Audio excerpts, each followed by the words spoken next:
अस्सलाम वालेकुम, क्या हाल चाल है? सब बहन भाई खैरियत से हैं? तो आपका भाई अली रजा, मेरा यूट्यूब चैनल अली रजा गपशप। तो नाज़रीन, एक नवा कट्टा खुल गया जी। कैमरामैन साहब थोड़ा सा आगे हैं, मेरी बात पे गूंजती है तो सही समझ नहीं आती। तो नाज़रीन, नवा कट्टा खुल गया जी। पहले वाले साढ़े कट्टे बजते नहीं पे, एक नवा कट्टा खुल गया। हुण तुसीं सोच रहे होगे नवा कट्टा मौलवी साहब ने पता नहीं केड़ा खोल दिता है। जनाब जी, नवा कट्टा खुल गया, तुहानू पता होए या ना होए, गुजरावाले दे विच भिखारी 100 साल दी उन्हां अम्मा सी, वो अल्लाह नू प्यारी हो गई। जो अल्लाह नू प्यारी हुई है तो पुत्रा ने कहा साड़ी मां तो मर गई है, किहड़े इन्ना पैसा जोड़िया है, उन्होंने कुछ किया जाए, लोगों को विखाया जाए भाई किहड़े भिखारी है ने, कोई आम चीज़ नहीं है, ये बड़ी पहुंची हुई हस्तियां ने। उन्होंने भी वही काम किया किहड़े साढ़े अज दे चौधरी मौधरी करते हैं। मां मरी तो कट्टे हलाल कर दिते, छतरे हलाल कर दिते, बकरे हलाल कर दिते।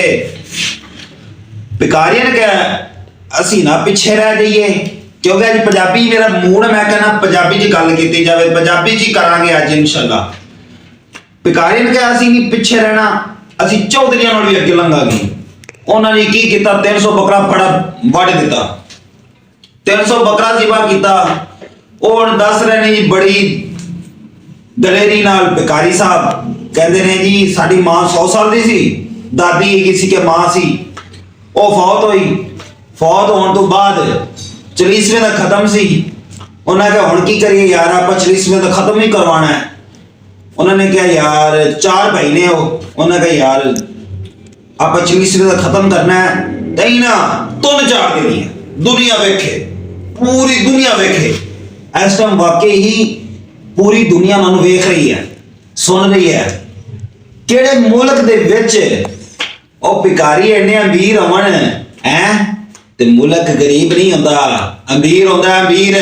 साडे दिल गरीब ने, असी अमीर हां, असी अमीर हां। तुसीं इत्थों साहब इत्थों वेख सकदे हो कि किहड़े भिखारी ने वो की चीज़ ने।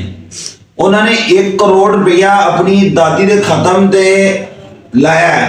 दादी है गालबन या माँ है, दादी हुई या माँ, एक ही माँ ही होती है। उन्होंने 1 करोड़ रुपया खत्म पे लगाया, 40वें का खत्म है। ना वो फर्ज है, ना सुन्नत है, ना वाजिब है, कुछ भी नहीं है। उन्होंने अपनी वालदा के ऊपर भाई 1 करोड़ रुपया निछावर कर दिता है। अपनी माँ उत्ते की करना, लोगों उत्ते कर दिता, लोगों ने बकरे खुआए आके। तो नाज़रीन वो कहते हैं 10,000 बंदे का सी इतमाम किया सी, उहदे विचों 7 तो 8,000 ते 6,000 के दरमियान लोग खाना खा के साडे कोल इत्थों गए ने। ते बकरे उन्होंने किहड़े ज़िबा कीते ने, वो 300 बकरा उन्होंने ज़िबा किया है, 3000 बकरा ज़िबा किया है। उस इलावा उन्होंने और मुरब्बे शुरब्बे ये वो चीज़ें भी वो लैके आए ने, वो भी उन्होंने किहड़े लोग आए सी खाण वास्ते, उन्होंने वो भी दित्तियां ने। तो इस टाइम पूरी दुनिया नाल वेख रही है भिखारियों के कारनामे।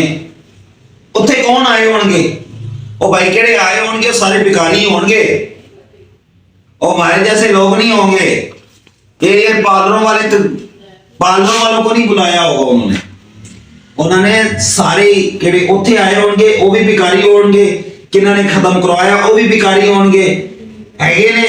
वो अपने मुंह कहने से भिखारी हैं। तो दूसरा तो किहड़े पिंड पुंड के लोग है उन्होंने बुला लिया होगा, या पिंड वाले तो आपे ही पहुंच जाते हैं कि तू लभे शायद चल गई। ते इस टाइम सोशल मीडिया ते सारी सोशल मीडिया ते बड़ी जिलत बने ने, बड़े बयानात उन्होंने आ रहे हैं जी साडी दादी सी या मां सी, असी उनका 40वां सी, असी वो अल्लाह की रजा वास्ते किया, असी ऐ नहीं किया, वो किया, ये किया।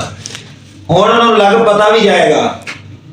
भिखारी पहले रहंदे सी झुंपड़ियां छुपड़ियां च बच के रहंदे सी, हुण सही टैक्स वाले भी नहीं छड्डणगे।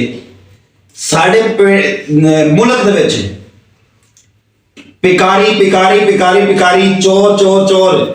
ये हम कहते हैं, मैं किसी को टारगेट नहीं कर रहा, ये आप लोग किसी को फील भी नहीं होना चाहिए, मैं किसी को टारगेट नहीं कर रहा। जो भिखारी हैं कहते हैं ये हमारा मुल्क जो है भिखारी चला रहे हैं, देख लो भिखारी किन्ने अमीर ने। और साडे कोल असी ज्यादा कितना कमा लेना, 1000 की 2000 की दिहाड़ी लगनी है, शाम को कारण है वो हिसाब करना है जी 1000 रुपये तो कटो घर का किराया, ठीक है, ते 500 का कटो दुध, ते 500 की साड़ी रोटी नहीं पूरी होती, साढ़े नाल तो फिर भिखारी चंगे ने, साढ़े नाल तो फिर भिखारी चंगे ने। मुल्क केड़े ने भिखारी चला रहे ने, ठीक है, भिखारी केड़े ने भाई दिन करोड़ करोड़ रुपया आली दादी दे खत्म ते लाई खड़े ने, साडे कोले ते जहर खाण नूं पैसे नहीं है। कोई होश दे नाखल लोग, आप लोगों ने सदका खैर भी किसी को देना है तो उसको देखो ये मुस्तहिक है या नहीं है। अब हमारे मुल्क में क्या होता है, जो यतीम होते हैं, ठीक है, जो बेवा औरत होती हैं, हम उसका हक खा जाते हैं, और बाहर जो भीख मांगने वाले जो इशारों पे खड़े होते हैं 10-20 रुपया 100 रुपया 200 रुपया दे दिया, क्या नहीं, हमने आज बड़ा तीर छोड़ दिया है। हमने अल्लाह की राह में ना 500 रुपया दिया है, 100 रुपया में उथे दिता है, 50 रुपये में उथे दिते ने, 10 रुपये दिते ने, 5 रुपये होते ने, की है जी खुश। मेरे आज में कितने गुनाह कितने सारे मेरे माफ नहीं, तेरे छितर गड़े पैने ने ना पुत्र, वो तो लग तेन पता जाएगा। ये माफ मुफे में नहीं होंगे, लोगों ने एक बंदे का तू हक खाए, गरीबा मस्कीना का हक खाए, तो दूसरे ने जाके तू दे दे। एक कट्टा थोड़े दिन पहले खुला, वो एक ये हमसाया, वो आदि बेगम नाल मिल के वो दूसरे नाल दे घर दे विच उन्होंने 20 तोले सोना चोरी कर लिया।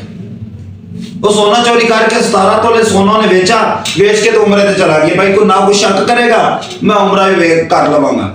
वो इस वजह तो नहीं गया भाई उनकी ख्वाहिश सी मदीने जाने दी, नहीं ख्वाहिश नहीं सी, उनका ये ज़हन सी भी मैं मदीने शरीफ जावांगा, मक्के शरीफ जावांगा तो ए नाल वाले गुआंढियों को शक नहीं होएगा जी मैं उन्होंने चोरी शोरी की है। लेकिन फड़िया गया, ठीक है। और डस्का की एक वाकया सुनिया, ओ जी सस पई है, मुझे बहुत गुस्सा आ रहा है, सस पई है जी, उन्हें आदि नौ मार दिता, टोटे टोटे कर दिते। वो बच्ची के वाल साहब कहते 20 तो 25 टोटे मेरी बच्ची ने कर दिते, पेट च बच्चा भी। वो किस वजह तो किया जी कतल? वो मेरा पुत्र जड़ा है वो बाहर मुल्क रहता है, वो मेरे नौ पैसे भेजता है, पहले सानू देंदा सी हुण देंदा, लख लानत तेरे ते।